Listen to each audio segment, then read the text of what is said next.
Good morning, everyone.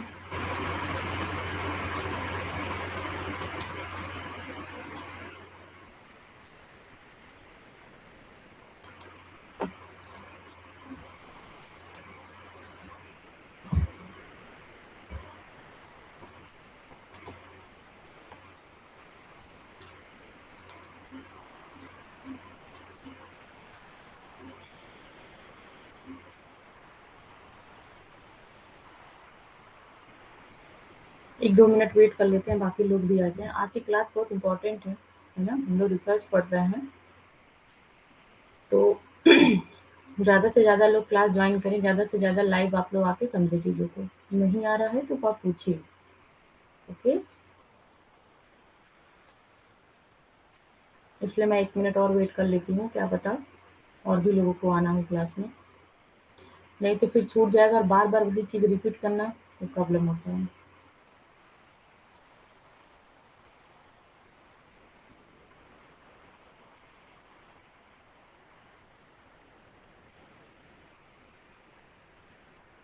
और अगर मान लीजिए कभी आप लोग से कोई क्लास मिस हो जा रही है, आप लोग के पास टाइम नहीं है, तो कोई प्रॉब्लम नहीं है। नेक्स्ट क्लास करने से पहले बस आप इतना करिए कि वो क्लास आप देख लीजिए, जो क्लास आपसे मिस हुई है। इससे क्या होगा कि एक बार क्लास आप देख लेंगे तो नेक्स्ट क्लास में चीज़ें समझ में आएँगी, क्योंकि हर चीज़ें ना एक-दूसरे से जुड़ी हुई हैं रिसर्च में। अलग-अलग टाइप के वर्ड आते हैं, है ना? और वो वर्ड आपको बार-बार कहीं न कहीं मिलते ही रहते हैं। तो एक बार उन सब चीज़ों की मीनिंग आपको पता चल जाएगी तो रिसर्च समझने में ज़्यादा आसानी होगी। तो इसलिए एक भी क्लास इसकी मिस ना करिए, तभी आपको नेक्स्ट क्लास समझ में आएगी। और बाकी जो भी यूनिट है उसमें इतनी प्रॉब्लम नहीं है, आप 20 से भी पढ़ेंगे तो भी समझ में आ जाएगी। लेकिन रिसर्च में 100% तो नहीं आ सकता। थोड़ा बहुत आपको दिक्कत करेगा अगर आपने पिछली क्लास नहीं पढ़ी है तो।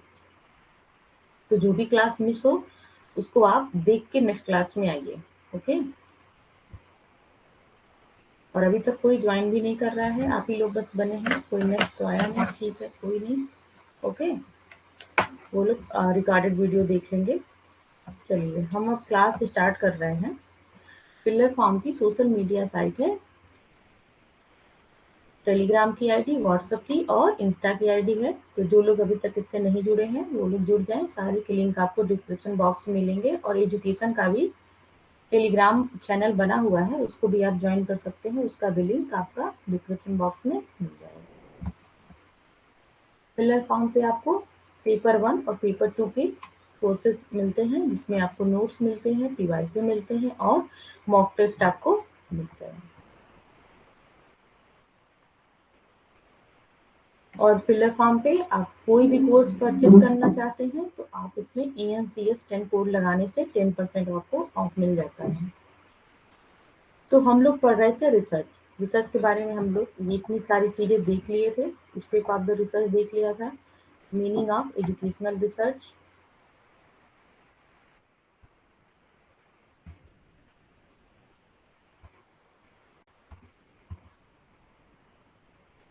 साइंटिफिक रिसर्च की जो कैरेक्टरिस्टिक है कि इसका ऑब्जेक्टिव होता है, कंट्रोल होती है, सिस्टमेटिक होती है ना।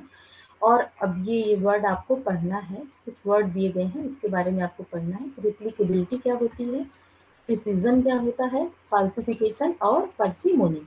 ओके, तो दो वर्ड आपने पढ़ लिया था, रिप्लिकेबिलिटी और प्रिसीजन। लेकिन मैं फिर से एक बार इसको बता देती हूँ। तो चलिए, ये क्या है, ये साइंटिफिक रिसर्च की कैरेक्टरिस्टिक है, ये चीजें इसमें होनी चाहिए या फिर होती ही हैं। ओके, रिप्लिकेबिलिटी जैसे कि नाम से ही क्लियर है, रिप्लिकेबिलिटी का मतलब है कि रिसर्च ऐसी हो जो रिपीट करने के लायक हो। ओके, यानी जब वो रिपीट हो तो जो उसका रिजल्ट आ रहा है वो हर बार क्या होना चाहिए, सेम आना चाहिए। ओके, सेम आना चाहिए, इक्वल आना चाहिए। चाहे आप रिसर्च कर रहे हैं, चाहे हम करें, या फिर हमारे बाद रिसर्च करने के बाद और लोग उस चीज़ पे अगर करें तो वो क्या होता है, रिपीट होना चाहिए। जैसे कि इसका एग्जांपल आप मैंने बताया था कि जैसे कि हमने कोई मेडिसिन बनाई, है ना। जैसे कि इसमें बताया कि लास्ट क्लास में कि BCG का मेडिसिन जो वैक्सीन है वो बनाया गया, तो उसका कुछ ना कुछ फॉर्मूला था। कुछ फार्मूला के तहत वो बनाया गया कि कौन सा उसमें प्रोडक्ट कितना यूज होगा, ओके, कितनी मात्रा में यूज होगा। तो ये क्या हुआ, ये एक तरीके से फार्मूला का पता चला कि हर चीज को कितना मिलाने से हम बीसीजी का इंजेक्शन बना देंगे। तो ये आपकी रिसर्च हो चुकी है और इससे कितने लोग लाभ भी ले लिए इसमें। लेकिन जो ये चीजें बनी कि इतने इतनी चीजें ऐड करने से ये चीजें बन रही हैं, बीसीजी का इंजेक्शन तैयार हो जा रहा है, ओके। अगर ये रिसर्च कोई और करता है, मतलब बीसीजी का जो इंजेक्शन बनाना है, आपको बनाना है, हमको बनाना है, किसी को भी बनाना है, तो उस फार्मूले को जो जो चीजें बताई गई है कि इतने इतनी मात्रा में ये चीजें इसमें डालनी है, अगर हम डालें तो सेम वही मतलब रिजल्ट हमको मिलना चाहिए। इसको बोलते हैं रिप्लिकेबिलिटी। मतलब जो साइंटिफिक रिसर्च होती है वो क्या होती है, रिपीटेड होती है, कि वो जितनी बार वो रिसर्च होगी वो उतनी बार सेम रिजल्ट ही देगी।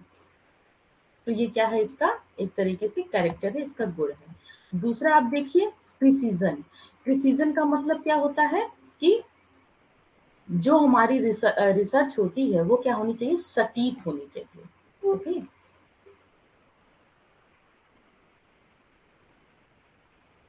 एक एक वर्ड हर चीज का आप याद करेंगे ना तो भूलेगा नहीं।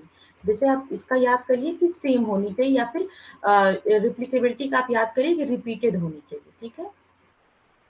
रिपीट होनी चाहिए, मतलब जितनी बार रिपीट हो रही है रिजल्ट क्या आ जाएगा, उसका सेम आ जाएगा। इसका एक की पॉइंट याद करिए। प्रिसीजन का आपको की पॉइंट याद करना है कि ये हमेशा क्या होनी चाहिए, सटीक होनी चाहिए, ओके। मतलब जितनी बार वो रिसर्च जो जितनी बार हम साइंटिफिक रिसर्च करेंगे, कुछ भी मतलब साइंस के फील्ड में हम रिसर्च कर रहे हैं, तो वो क्या होनी चाहिए, हर बार वही मतलब वही रिजल्ट आनी चाहिए, ओके। और रिप्लिकेबिलिटी का मतलब रिपीट से, मतलब कोई भी करे उसका सेम रिजल्ट आए, ओके। और प्रिसीजन का मतलब है कि जो आपका जो आउटकम आ रहा है उससे यहाँ पे मतलब है कि आउटकम क्या होना चाहिए, सेम होना चाहिए। इसको बोलेंगे आपका precision. Theoretical concept which are often hard to measure must be defined with some precision that other can use those definition to measure those concept and test that theory। हमने कोई थ्योरी बना दी कि scientific research में हमने कुछ lab की कुछ theory बनाई कि इन दो कंपाउंड को मिक्स करने से ये चीजें बनती हैं, ओके। तो फिर क्या हुआ, किसी और ने भी किया तो वही चीज मतलब जिस सटीकता के साथ पहले बताया गया है कि ये चीजें आती हैं, ओके, वही चीजें क्या है, आनी ही चाहिए, चाहे वो आज हो चाहे वो चीज 10 साल बाद हो, है ना। उस पे रिसर्च अगर 10 साल 20 साल बाद भी हो रही है तो वही प्रोडक्ट आपका बनना चाहिए। इसको बोलते हैं सटीकता या फिर प्रिसीजन। ये दो चीज आप लोग कल ही पढ़ लिए थे। अब आप तीसरा इसमें देखिए कि क्या है, फाल्सिफिकेशन का मतलब है या फाल्सिबिलिटी का मतलब है कि रिसर्च के अंदर हमारी फाल्सिबिलिटी होती है, मतलब गलत साबित होने का भी गुण होता है। A theory must be stated in a way that it can be disproven, okay. इसको डिस्प्रूव भी किया जा सकता है। अभी मैं आपको एग्जांपल बताती हूँ। Theory that can be tested और falsified are not scientific theory, that any such knowledge is not scientific knowledge। एक सिद्धांत को इस तरह से बताया जाना चाहिए कि इसे अस्वीकार किया जा सकता है। जिन सिद्धांतों का परीक्षण या मिथ्याकरण नहीं किया जा सकता वे वैज्ञानिक सिद्धांत नहीं है, और ऐसा कोई भी ज्ञान वैज्ञानिक नहीं है। सबसे पहले क्या है, आप क्या पढ़ रहे हैं, साइंटिफिक रिसर्च के कैरेक्टर पढ़ रहे हैं, ओके। तो जो हमारा साइंटिफिक रिसर्च होता है उसमें ये सब क्या होती है, क्वालिटीज होती है, आप उसको पढ़ रहे हैं। तो इसमें ये भी चीजें होती हैं कि आपका अगर कोई साइंटिफिक रिसर्च है तो वो क्या होना चाहिए, परीक्षण के काबिल होना चाहिए, उसको डिस्प्रूव भी हम साबित कर सकते हैं। जैसे कि मान लीजिए कि बहुत सारी चीजें ऐसी होती हैं, बहुत सारे साइंटिफिक रिसर्च ऐसे होते हैं कि जो कुछ समय तक रहते हैं और बाद में जाके फिर वो क्या होते हैं, गलत साबित हो जाते हैं। गलत का मतलब उसमें कुछ न कुछ और एडिशन उसमें होता है। जैसे कि जब सबसे पहले जब पृथ्वी के बारे में जांचा गया था तो ये बताया गया था कि पृथ्वी पृथ्वी हमारी क्या है, गोल है, ठीक है। तो इसको साइंटिस्ट लोगों ने ही बताया था, इसको प्रूव किया था कि पृथ्वी हमारी गोल है। लेकिन अगर बहुत समय बाद ये चीज पाई गई कि पृथ्वी गोल नहीं है, पृथ्वी क्या है, चपटीकार है, ओके। आप लोगों ने सुना होगा पृथ्वी क्या है, गोल नहीं है, चपटी या अंडाकार है, ठीक है, जो भी वर्ड आप सुने होंगे। तो वो जो रिसर्च थी कुछ समय तक तो जब वो हुई तो वो ठीक थी, लेकिन कुछ उसमें ऐसे परिवर्तन हुए कि उसके बाद उसका जो पृथ्वी का जो मतलब आपका शेप है वो चेंजेबल हो गया बाद में। तो हमारी जो रिसर्च होती है उसमें कभी-कभी ऐसा गुण होता है कि वो कभी-कभी हम उसको गलत भी साबित करते हैं, वो फाल्सिफिकेशन भी उसके अंदर आता है। पहले पृथ्वी गोल थी, ठीक है? फिर उसके बाद क्या हुआ कि पृथ्वी के अंदर आपकी जो ऊपरी सतह है, ठीक है? ऊपरी सतह आपकी क्या है? वो बहुत हार्ड है। उसके जब आप नीचे जाएँगे, तो आपको वहाँ क्या मिलेगा? आपको पानी मिलेगा, लिक्विड वगैरह मिलेगा, बाकी जो तेल, खनिज ये सब चीज़ें होती हैं, वो पृथ्वी की निचली सतह पे। फिर जब आप उसकी निचली सतह पे जाएँगे, तो वो भी सतह ऊपर की तरह ही एकदम हार्ड होती है। ओके? तो जब जैसे अलग-अलग परिवर्तन होते गए, पृथ्वी की जो आपकी लेयर्स है, वो एक-दूसरे से ऊपर-नीचे करके दबती गई, टकराती गई, फिर वो बात क्या हुआ, उसका चेंज मतलब जो उसका पृथ्वी का जो शेप है, वो धीरे-धीरे प्लेट्स के टकराने से प्लेट के एक दूसरे से चाहे वो अलग डायरेक्शन में जा रहा है, चाहे वो अपनी तरफ मतलब कि आकर्षण हो रहा है या फिर उसका दूसरी तरफ जा रहा है, ठीक है? तो ऐसे करने से पृथ्वी का जो आकार है वो थोड़ा-सा चेंज होगा, जिसको हम लोग बोलते हैं कि अब थोड़ी चपटी या फिर अंडाकार हो गई, ओके? तो ये कैसे हुआ? ये एक समय के बाद हुआ, मतलब तुरंत ये चीज़ें नहीं हुई, ये एक दिन में ये चीज़ें नहीं हुई हैं। लेकिन जो रिसर्च एक बार हुई थी कि पृथ्वी का आकार क्या है? गोल, हमारी पृथ्वी गोल है, तो वो भी गलत नहीं था, वो भी सही है। लेकिन ये चीज़ होता है कि हमारा समय-समय पे जो हमारा एनवायरनमेंट है, समय-समय पे इसमें चेंजेस होते रहते हैं, तो आगे चल के हमारी साइंटिफिक रिसर्च जो होती है, वो कभी-कभी हर फील्ड में ऐसा नहीं होता, कभी-कभी उसमें क्या होता है, उसको हम डिस्प्रूव भी कर सकते हैं। वो चीज़ें फ़ॉल्स भी होती हैं, ओके? आया समझ में? इसका एक और एग्ज़ाम्पल है, आप लोगों ने सुना होगा कि जो हिमालय है ना? जो हमारा हिमालय है उसकी आकृति क्या है? वो दिन पे दिन थोड़ी-सी बढ़ती जा रही है, ओके? तो इसका क्या कारण है? किसी को पता है इसका क्या कारण है? एक बार रिसर्च हुआ इस पे कि इनका जितना मेजर है कि मान लीजिए मुझे तो इतना याद नहीं है कितना उसका है, ठीक है? पहले याद था लेकिन इस टाइम मुझे भूल गया है कि कितना है उसकी लंबाई एक बार मेजर हुई साइंटिफिक रिसर्च उसको हो गया कि हाँ, ये इतनी चीज़ें हैं इसमें, ओके? फिर बाद में थोड़े दिन बाद ये हुई तो ये गलत साबित हो गया। फिर थोड़े दिन बाद पता चला कि ये चीज़ें क्या है कि इतना इसका मेज़रमेंट नहीं है, थोड़ा-सा इसमें ज़्यादा हो गया, ओके? तो ये इसलिए होता है कि इधर क्या है, इधर हमारा इंडिया है और हिमालय के पीछे हमारा क्या है, चाइना है, ओके? तो इंडिया की जो नीचे की जो पृथ्वी की लेयर है और चाइना की जो लेयर है, ठीक है? और बीच में हमारा क्या है? बीच में हमारा हिमालय है।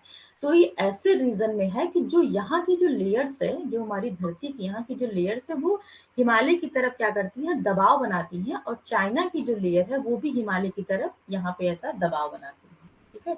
तो इस वजह से इन इधर से भी प्रेशर लग रहा है, इधर से भी प्रेशर लग रहा है। तो हमारे हिमालय की जो लंबाई है, वो थोड़ी-सी दिन पे दिन उठती जा रही है। जब दोनों तरफ से प्रेशर बीच में कोई चीज़ है, दोनों तरफ से ऐसे प्रेशर लगेगा तो कोई चीज़ उठेगी ही ना। तो उसका ये कारण है कि हमारे हिमालय की जो लंबाई है वो दिन पे दिन थोड़ी-थोड़ी उसमें बढ़ोतरी होती जा रही है। ओके? तो रिसर्च ऐसा नहीं है कि एक बार हुआ तो वो गलत हो गया। अगर उसका मेज़रमेंट हुआ है हिमालय का तो वो गलत माना, वो सही है तो जितना था उतना तो सही बताया गया। लेकिन है कि 2-4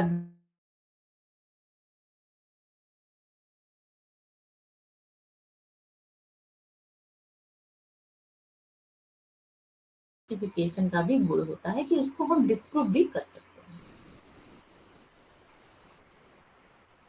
ओके?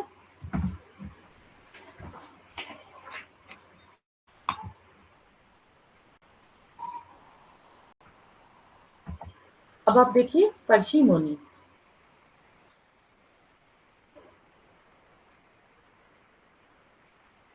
पर्सिमोनी का क्या मतलब है? When there are multiple explanation of a phenomena scientific must always accept the simplest और लॉजिकली मोस्ट एक्सप्लेनेशन, ठीक है? इसका ये हो जाएगा, आप इसके लिए वर्ड याद करिए कि सरल, है ना? सिंपल होनी चाहिए, ओके? तो हर का मैं एक की पॉइंट बता रही, इसको याद रखेंगे तो कभी आपको भूलेगा नहीं, क्योंकि पार्सिमोनी आप भूल जाएँगे इसका मतलब क्या है। और आप उठा के देखिएगा आपके एग्ज़ाम में इससे बार-बार क्वेश्चन, ये आपके सिलेबस में भी जल्दी ऐड हुआ ये चारों वर्ड, और इन चारों वर्ड से हमेशा क्वेश्चन आते ही आते हैं। है ना? चाहे फर्स्ट पेपर में या सेकंड पेपर, मतलब 100% मैं नहीं कह सकती, लेकिन आप चांसेस 80% मान के चलिए कि एक पेपर में आपको मिल जाएगा, चाहे फर्स्ट में या सेकंड में, इन चारों से। तो इसलिए इसका एक छोटा-छोटा आप या वर्ड याद, ऐसे ही मैंने याद किया है, इसलिए मैं आपको बता रही हूँ।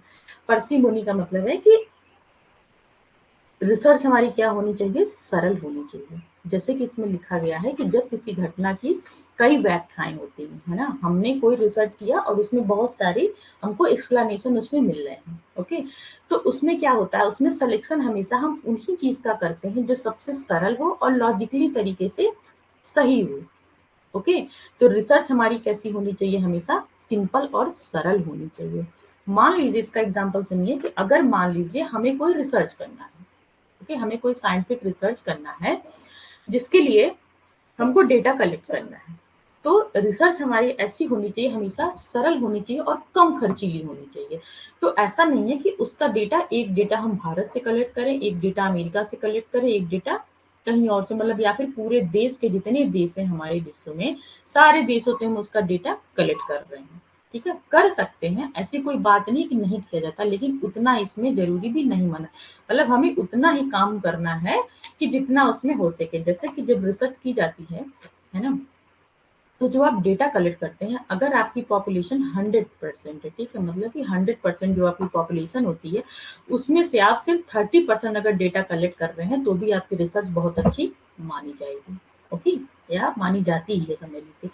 अगर 100 लोग हैं, 100 लोगों पे आपको रिसर्च करना है, उसमें से आप 30 लोगों पे अगर आप डेटा कलेक्ट कर लिए, तो आपकी रिसर्च बहुत अच्छी मानी जाएगी। इससे ज़्यादा भी आप कर सकते हैं, लेकिन 30 से कम, बहुत लोग, मैंने देखा है बहुत लोग की थीसिस, वो लोग 30 से कम पे भी डेटा करके रखते हैं, है ना? नाम नहीं लेना चाहिए किसी का, लेकिन है ऐसा बहुत। लेकिन ठीक है, तब भी उनकी पीएचडी अवार्ड हुई, हो जाता है। लेकिन अगर आपको अच्छे से काम करना है, तब उसकी बात कर रहे हैं कि 30% होना है। तो वही है कि अगर हमको किसी चीज़ पे साइंटिफिक रिसर्च करना है, तो ऐसा नहीं है कि हम 100% डेटा कलेक्ट करेंगे, ये पॉसिबल नहीं है। इससे क्या होगा, वो रिसर्च इतनी जटिल हो जाएगी कि वो पूरी ही नहीं हो पाएगी, है ना? और उसमें खर्चा भी बहुत आएगा, कि ये पॉसिबल नहीं है इतना। तो इसलिए रिसर्च हमारे क्या होनी चाहिए, जो साइंटिफिक रिसर्च होती है, वो पार्सिमोनी होनी चाहिए, सिंपल सरल होनी चाहिए। या फिर अगर मान लीजिए कि हमको कुछ चीज़ें मिली, हमें कुछ आउटकम मिल रहा है, अलग-अलग आउटकम मिल रहा है, तो हम उसको लॉजिकली तरीके से देखते हैं कि जो सबसे सिंपल है, जो सबसे सरल है, जो बार-बार चीज़ें आ रही हैं, उसी को हम अपना रिजल्ट मानते हैं। ओके? तो ये 4 टॉपिक आप इसमें याद रखिए। ये देखिए, एक साथ भी यहाँ पे दिया गया है, ताकि आपको याद हो। या तो आप वहाँ से अलग-अलग देखिए, या फिर चार्ट से देखिए, सब एक ही चीज़ है। एक बार मैं फिर से बताती हूँ, जो हमारी साइंटिफिक रिसर्च क्या होती है, रिप्लिकेबिलिटी होनी चाहिए, मतलब रिपीटेड होनी चाहिए, है ना? बार-बार होती है, मतलब कोई भी उसको कर सकता है। पर प्रिसिजन का मतलब है कि वो क्या होनी चाहिए, शुद्ध होनी चाहिए, कि कोई भी करे उसका मेज़रमेंट हमेशा सेम आए, या फिर आप ही करें तो हर बार एक ही तरह आना चाहिए। जो उसका हम आउटकम पा रहे हैं, जो उसका रिजल्ट पा रहे हैं, वो क्या होनी चाहिए, सेम होनी चाहिए। और पार्सिमोनी का मतलब क्या होता है, रिजल्ट हमेशा चीज़ें हमारी सरल और शुद्ध होनी चाहिए, ओके? और फाल्सिबिलिटी का मतलब होता है कि हमारा जो साइंटिफिक रिसर्च होता है, उसको डिस्प्रूव भी हम कर सकते हैं, ओके? बहुत रिजिड नहीं होनी चाहिए हमारी रिसर्च। इतना आया समझ में? पूजा ज्योति, आप लोग तो फर्स्ट क्लास में थी नहीं, पता नहीं क्लास देखी कि नहीं देखी, तो समझ में आया कि नहीं आया? ज्योति को तो आ रहा होगा समझ में, है ना? क्योंकि ज्योति कल की क्लास ली थी। आप दोनों लोग बताइए, आप लोग क्या चल रहा है? आया समझ में ये topic?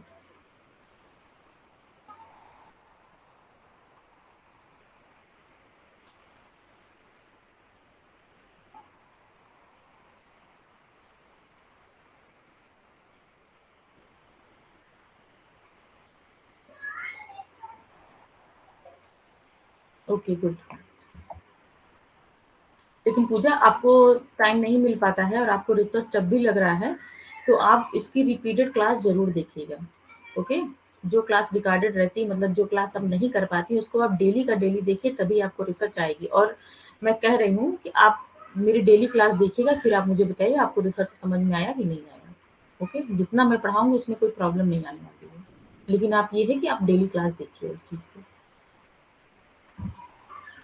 AIIMS of research as a scientific activity.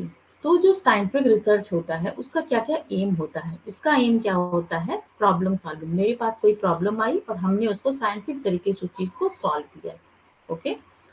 Problem solving refers to the ability to use knowledge, fact and data to effectively solve the problem. इसमें क्या होता है, समस्या समाधान से तात्पर्य है कि समस्याओं को प्रभावी ढंग से हल करने के लिए जो हमारे पास ज्ञात चीजें हैं, जो हमारे पास डेटा है, उसमें हम अपना आउटकम निकालते हैं या फिर आउटकम इसको देखते हैं उसके अकॉर्डिंग। ओके, मतलब प्रॉब्लम सॉल्व करने के लिए हम रिसर्च कर रहे हैं, सिंपल सा, इसमें ज्यादा कुछ वो मत करिए। दूसरा आपका क्या हो जाएगा, जैसे थ्योरी बिल्डिंग। थ्योरी बिल्डिंग का मतलब है कि हम साइंटिफिक रिसर्च के थ्रू कुछ न कुछ थ्योरी बनाते हैं।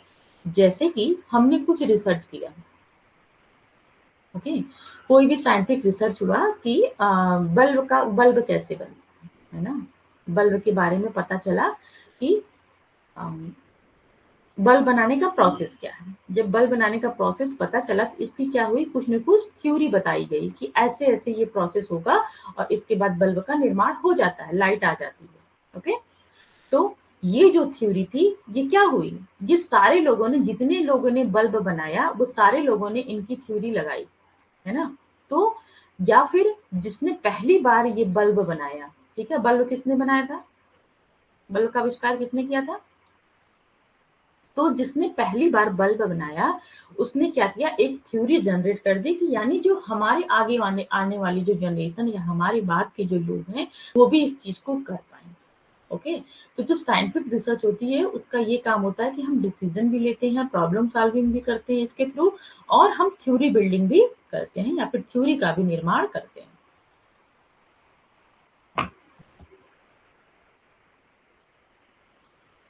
हाँ, जो साइंटिफिक रिसर्च होती है वो क्या होती है, उसके अंदर प्रिडिक्शन होता है, मतलब इसके अकॉर्डिंग हम चीजों को प्रिडिक्ट भी कर पाते हैं। It is a statement about A future event, और ठीक है, मतलब हमारे भविष्य में क्या होने वाला है इसके थ्रू हम प्रिडिक्शन भी करते हैं। मान लीजिए कि एक थ्योरी बनाई गई कि जो हमारे इन्वायरमेंट है, ठीक है, हमारे आसपास की जो चीजें हैं, इन लोगों के जो क्या क्या इसमें घटनाएं हो रही है, इसके अकॉर्डिंग हमने थ्योरी बना दी कि हमको पता चल जाता है कि कब पानी आने वाला है, कब हमारे यहाँ धूप निकलने वाली है। ठीक है, तो सिंपल सी हमने एक थ्योरी बना दी। अब जब एक बार थ्योरी बन गई तो जब जब ये घटना होगी तो क्या होगा, हम पहले से उस चीज को प्रिडिक्ट कर पाएंगे। आप देखते हैं ना कि आजकल आपके मोबाइल में ये चीजें आ जाती हैं कि कितने बजे बरसात होने वाली है ना। आप जहाँ रहते होंगे हो सकता है कम होती है, लेकिन पूजा जहाँ रहती है वहां तो ज्यादा बारिश होती है ना, तो उनके भी आ जाता, मतलब मेरे पे भी आ जाता है, दिन भर में 3-4 मैसेज मेरे पे आता रहता है कि 3 बजे होगी, 5 बजे होगी, 6 बजे होगी, 10 बजे होगी, क्योंकि यहाँ ज़्यादा बारिश होती है, तो हरदम आता रहता है कि बारिश होने की संभावना। वो कैसे पता चला? साइंटिफिक रिसर्च के थ्रू एनवायरनमेंट में जो-जो घटनाएँ हो रही हैं, जिन हलचल हो रही है, उन चीज़ों को रिकॉर्ड करके एक प्रेडिक्शन किया गया कि ये चीज़ें जब ऐसा होगा, तो फिर क्या होगा, बारिश होगी। ओके? तो ये क्या हो गया, साइंटिफिक रिसर्च के थ्रू हम क्या करते हैं, प्रिडिक्शन करते हैं, जिसको हम बोलते हैं हाइपोथेसिस भी इसको बोल सकते हैं। ओके, हाइपोथेसिस आप लोगों ने बार बार सुना होगा नाम। चलिए आगे आपका पूरा इस पे टॉपिक ही है, पूरा हाइपोथेसिस ही आपको पढ़नी है ना। चलिए जब नाम ले लिए तो मैं फिर बता देती हूँ थोड़ा हाइपोथेसिस क्या होती है। एक एक चीज का मेरी आप लोग सब लोग आंसर दीजिएगा कि आप लोग घर से बाहर जा रहे हैं, ठीक है, आप लोग घर से बाहर जा रहे हैं और आपको लग रहा है कि बादल बहुत ज्यादा है। ओके, मतलब आसमान में बहुत बादल है, बारिश होने वाली है, ठीक है। तो आप जब घर से बाहर निकलेंगे तो क्या करेंगे? कुछ ऐसा है, कुछ आप लेके जाएंगे अपने साथ कि बारिश हो जाएगी?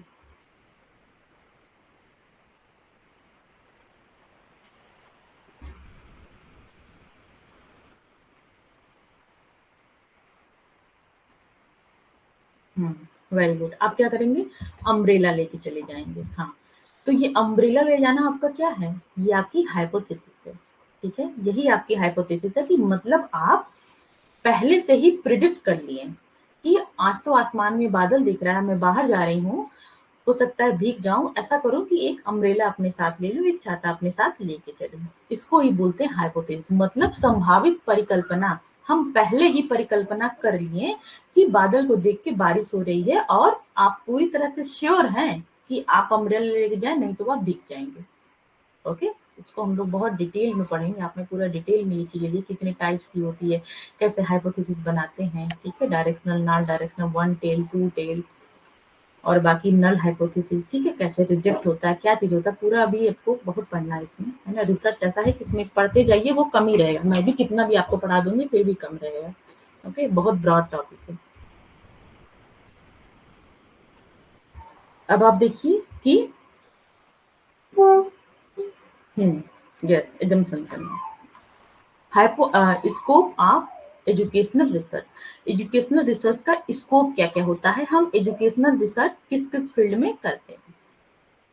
एजुकेशनल रिसर्च किसमें करेंगे? Educational psychology. ओके, किसी बच्चे की हमको साइकोलॉजी जाननी है कि वो अगर मान लीजिए कोई डिसेबल चाइल्ड है ना, अगर कोई डिसेबल चाइल्ड है, हमको उस पे रिसर्च करनी है कि जो इन लोगों को किस हिसाब की ज़रूरत है, मतलब कि इनको कितनी टेक केयर की ज़रूरत है, इनको किस किस तरीके से एजुकेशन की ज़रूरत है, इनको किन मेडिसिन की ज़रूरत है, ये कैसे ठीक हो सकते हैं या फिर अपनी लाइफ में क्या-क्या चीज़ें कर सकते हैं, ओके? इनको किस हिसाब से ट्रेनिंग दीजिए, मतलब कुछ भी है। तो हम क्या करते हैं इसमें, एजुकेशन की फील्ड में जब रिसर्च करते हैं उसको तो सिंपल से बोलते हैं एजुकेशनल रिसर्च।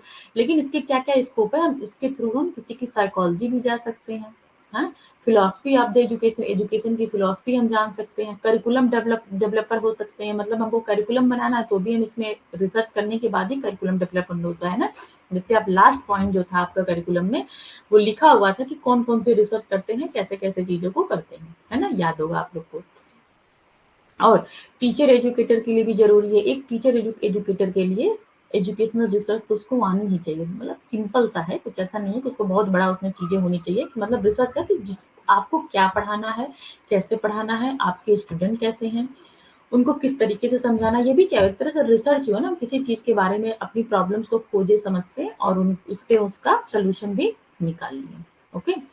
और एजुकेशनल टेस्ट डेवलपर, मान लीजिए हमें कोई टेस्ट डेवलप करना है, किसी का एटीट्यूड जानना है, ओके, कि उसका इस पर्टिकुलर टॉपिक पे क्या एटीट्यूड है, तो उसके लिए हम टेस्ट डेवलप करते हैं।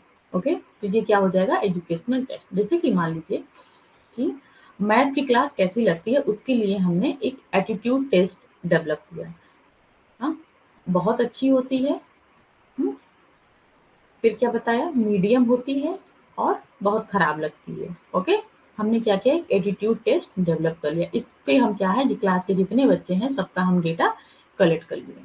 तो इसमें क्या, एजुकेशन के फील्ड में हमको टेस्ट डेवलप करने में भी सहायता करता है।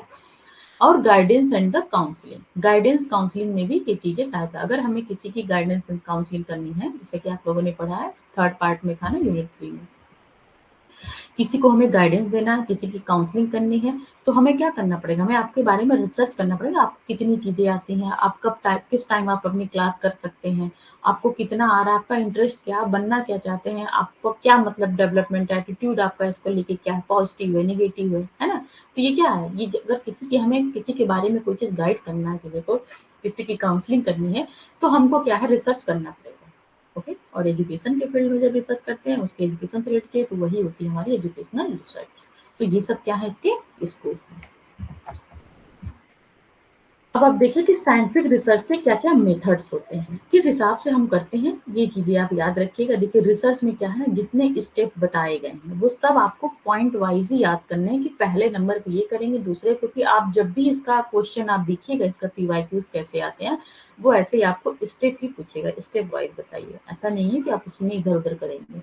और रिसर्च जब भी होती है वो हमेशा स्टेप वाइज़, मैंने इसका पहले ही बताया था कि कल की क्लास में ही बताया था कि जब भी रिसर्च करते हैं वो क्या होती है, सिस्टमैटिक होती है। रिसर्च की सबसे बड़ी क्वालिटी होती है रिसर्च सिस्टमैटिक, एक सिस्टम से करते हैं। ये नहीं कि पहले हाइपोथेसिस ही बना रहे हैं, पहले एनालिसिस ही शुरू कर दिए, ऐसा नहीं होगा। ओके, तो आप ये देखिए, पहले हम क्या करते हैं, चीज़ों को ऑब्जर्व करते हैं। ओके, फिर उसके हिसाब से हमारे अंदर क्वेश्चंस आते हैं, उसके अकॉर्डिंग हम हाइपोथेसिस बनाते हैं, फिर हम अपना एक्सपेरिमेंट करते हैं, और जो हमारा एक्सपेरिमेंट आया उसको हम क्या करते हैं, एनालाइज करके देखते हैं, अच्छा खराब क्या मिला हमको, क्या प्रोडक्ट मिला। ओके, फिर हम अपने कंक्लूजन को मिलते हैं, या कंक्लूजन हमको प्राप्त होता है, और उसके हिसाब से हम अपनी रिपोर्ट बनाते हैं। ओके, तो ये क्या है, हाइपोथेसिस के आपके स्टेप में पहला क्या है, ऑब्जर्वेशन, किसी चीज को देखना, फिर उसके बाद उससे रिलेटेड हमारे दिमाग में आती है क्वेश्चनिंग, आती है कि ये चीज बना तो कैसे बना, क्या हो रहा है। जैसे कि हमने ऑब्जर्व कर लिया कि आसमान में बादल रहने से पानी पानी आता है, क्यों होता है भाई, ठीक है, हमने ऑब्जर्व किया, फिर हमको क्या हुआ, क्वेश्चंस बन मेरे दिमाग में आ रहा है कि ऐसा क्यों होता है, कि बादल आता है तो क्या चीजें ऐसी होती हैं कि पानी आने लगता है, पानी बरसने लगता है। ओके, फिर हम लोग 2-4 हाइपोथेसिस बनाएँगे कि हो सकता है कहीं से हाइपो बादल में ही पानी होता हो, या फिर बादल आता हो तो फिर पानी झक के नीचे आता हो, मतलब जो भी चीजें हैं, हर आदमी की अपनी है, जो भी चीजें वो बनाए, तो वो हाइपोथेसिस मतलब एक अपना क्वेश्चन बना ले कि हाँ इसका ये आंसर हो सकता है। ओके, फिर हम एक्सपेरिमेंट करेंगे, है ना, फिर हम बादल को लेके एक्सपेरिमेंट करेंगे कि ऐसा हो क्या रहा है, फिर जो हमारा रिजल्ट आएगा वो हम एनालाइज करेंगे। अच्छा, ये रिजल्ट हमको मिला, फिर हम कंक्लूजन पे निकलेंगे, फिर हम थ्योरी दे देंगे कि जब बादल आते हैं तो पानी ही क्यों बरसता है ना। ऐसा नहीं है कि सोना चांदी मोबाइल और बाकी चीजें कपड़े वगैरह मिलने लगते हैं, बरसने लगते हैं, है ना। कहीं की वीडियो आप देखेंगे कि बारिश हुआ तो सोना बरस गया, हाँ, सोने की बारिश हुई, कहीं चप्पल की बारिश हुई, जूते चप्पल, कहीं कपड़े की बारिश हुई, कहीं मछलियों की बारिश हुई, है ना, सुने होंगे आप लोग ऐसा। लेकिन वो सब सिर्फ कहानियां, ऐसा होता नहीं है। ओके, तो ये रहा आपका साइंटिफिक मेथड का स्टेप हुआ। ओके, इस स्टेप में हम साइंटिफिक मेथड अपना करते हैं। समझ में आ गया सबको? ये चीजें आप याद रखिएगा, आपसे स्टेप पूछे जाते हैं।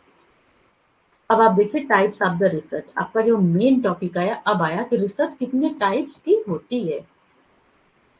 पहले ये बताइए, इतना सबको समझ में आ गया? ओके, पूजा, इजी लग रहा है?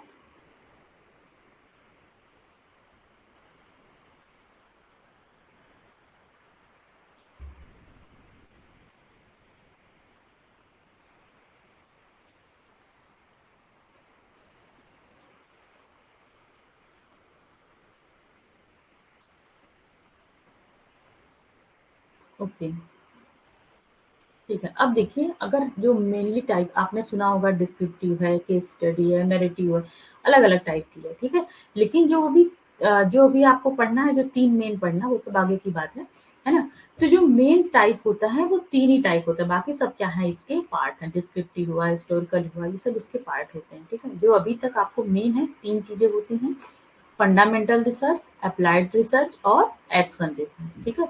सबका मैं आपको एग्जांपल देती हूँ, सब चीजें क्लियर हो जाएंगी। फंडामेंटल को ही रिसर्च को हम क्या बोलते हैं, बेसिक रिसर्च। ओके, अगर बोला जाए सबसे पहले कोई रिसर्च होती है तो वो कौन सी होती है, फंडामेंटल होती है।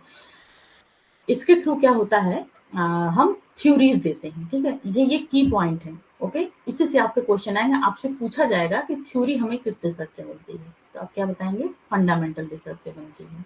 ओके, अप्लाइड रिसर्च मतलब अप्लाइड रिसर्च किसके मतलब सहारे से की जाती है, किसके हेल्प से की जाती है, तो वो किसके से की जाती है, फंडामेंटल। तो जो चीजें मैं आपको बता रही हूँ उसको थोड़ा आगे पीछे भी समझने की चीज को कोशिश करेंगे, क्योंकि इसी की पॉइंट से आपसे क्वेश्चंस पूछे जाते हैं। फंडामेंटल है, इसको क्या बोलते हैं, बेसिक रिसर्च भी बोलते हैं, ये भी आपसे पूछा जा सकता है।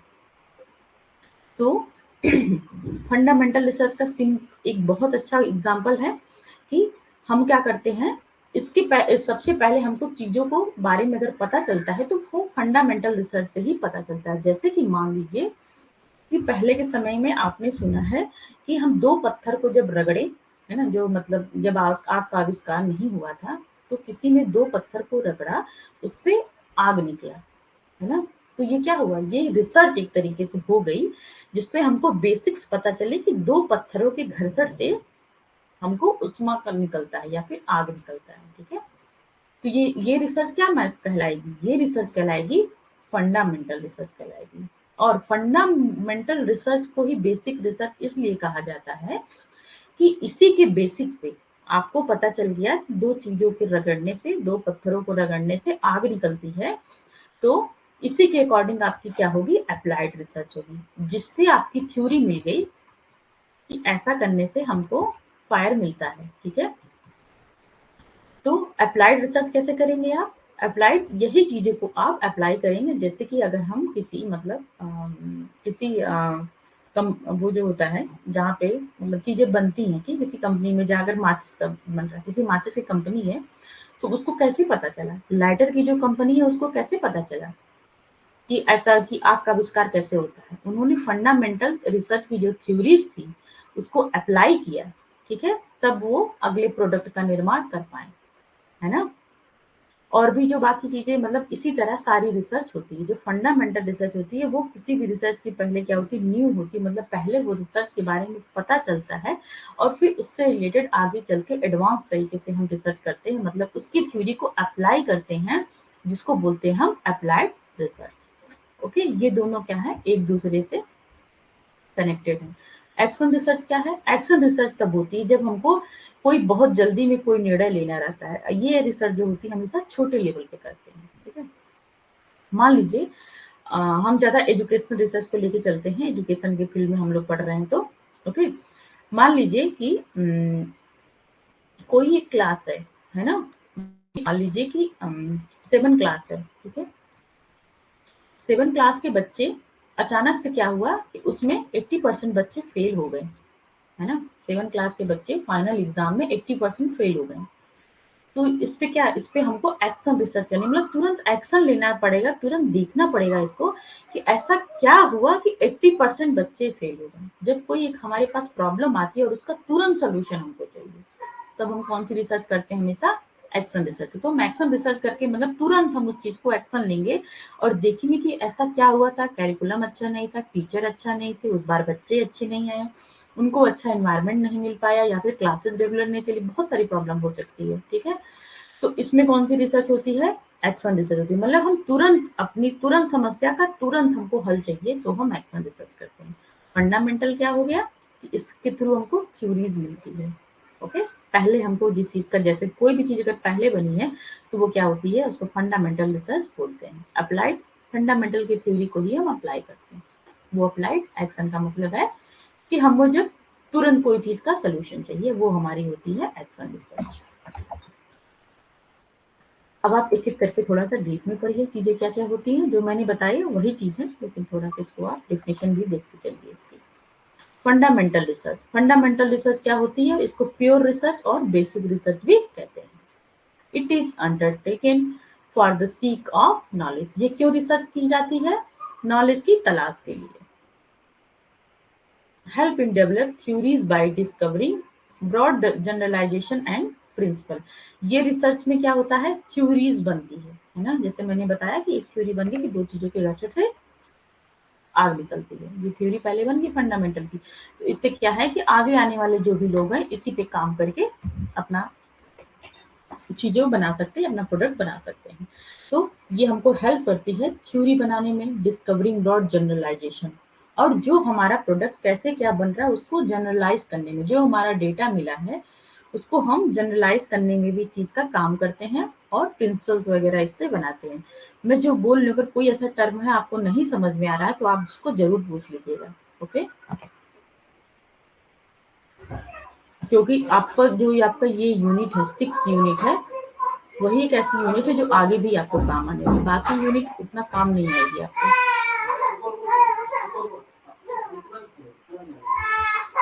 बहुत देर हो गई, 11 बजे।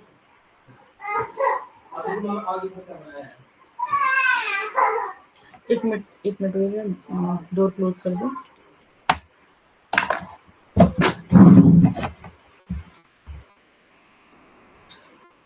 क्लास चली है, थोड़ा कम शूट करिए।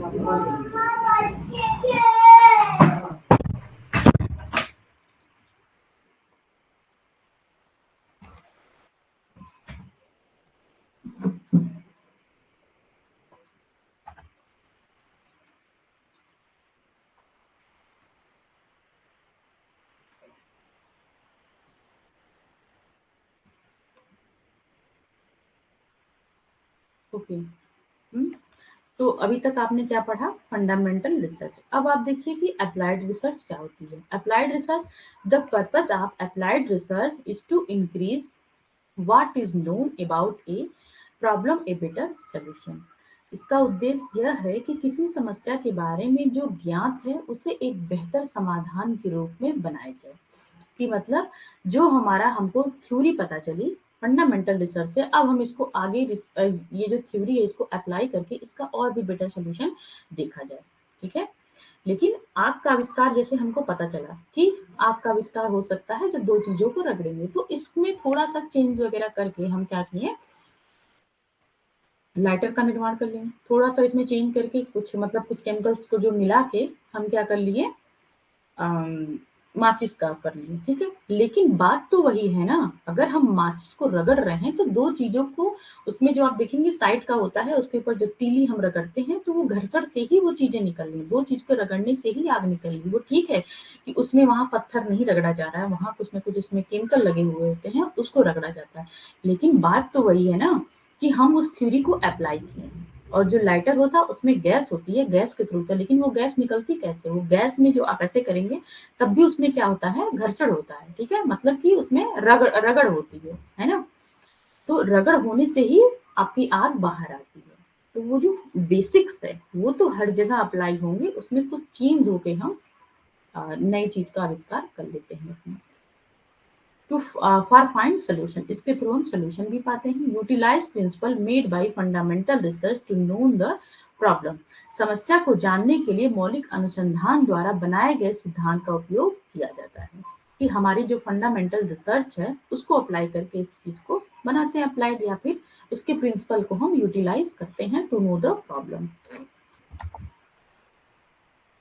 एक्शन रिसर्च क्या होती है, दिस रिसर्च में also be called a cycle of action और साइकिल ऑफ द इंक्वायरी।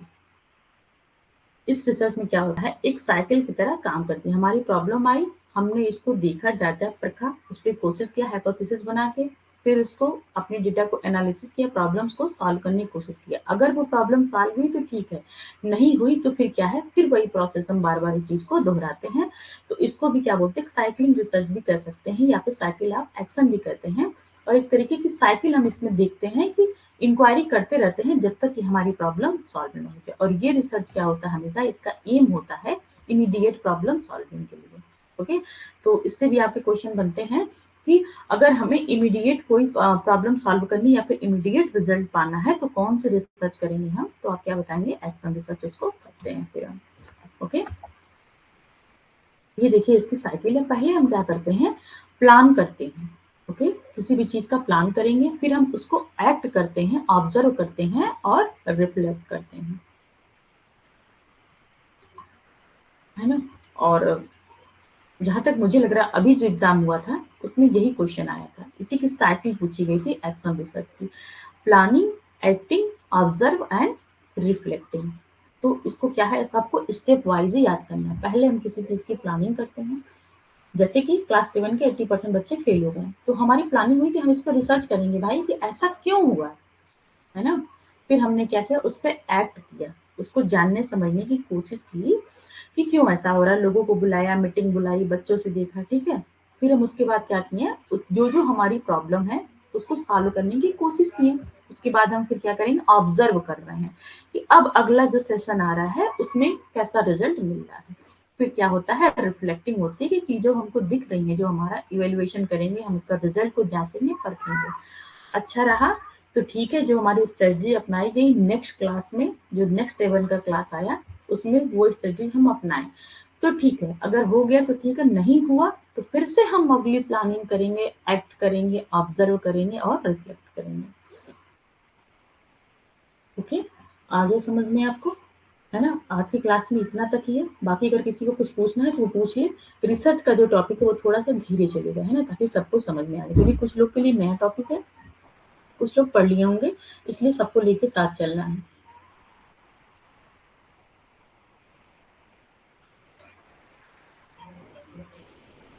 क्योंकि आप हमेशा इसके आप नोट्स बहुत अच्छे से बनाइएगा, ठीक है। मेरे पास सबसे अच्छा अगर कोई नोट्स है तो मेरे पास रिसर्च के ही नोट्स है, क्योंकि मुझे पता था कि आगे बस यही यूनिट आपकी काम आने है, और कोई यूनिट आपके काम नहीं आएगी, कोई भी यूनिट काम नहीं आएगी आपको, सिर्फ आपको पढ़ के पास होना है ना। पहला जो यूनिट है आपका एजुकेशनल स्टडीज, वो भी काम नहीं आएगी। दूसरा क्या है, पॉलिसीज मेकिंग, वो भी कहीं आपसे पूछी नहीं जाएगी। तीसरा जो आपका लर्नर वाला है वो भी आपसे कोई वो नहीं मतलब है। चौथा टीचर एजुकेशन, वो भी मतलब नहीं है। पांचवा करिकुलम, करिकुलम में हो सकता है वो करिकुलम बनाना, पर वो प्रोसेस पूरी तरीके से अलग होगा, ठीक है।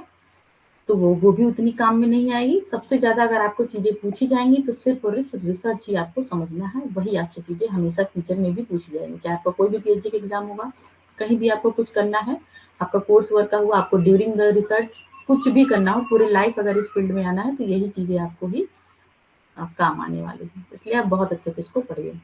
ओके, और किसी को कोई प्रॉब्लम हो तो वो पूछ ले, नहीं तो फिर क्लास में एंड करूँ, एक बार आप लोग मुझे बता दीजिए।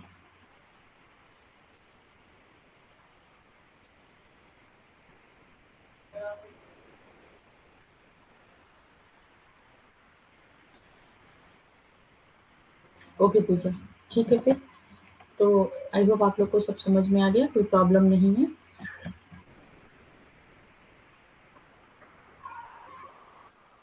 ठीक है, thank you so much for joining सबको। और शाम को भी क्लास होगी 6 पीएम आपकी, तो वो भी वाली क्लास आप लोग अटेंड करिएगा। ओके,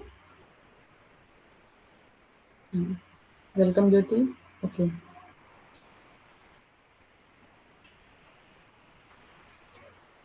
ओके मैं क्लास एंड कर रही हूँ। ओके,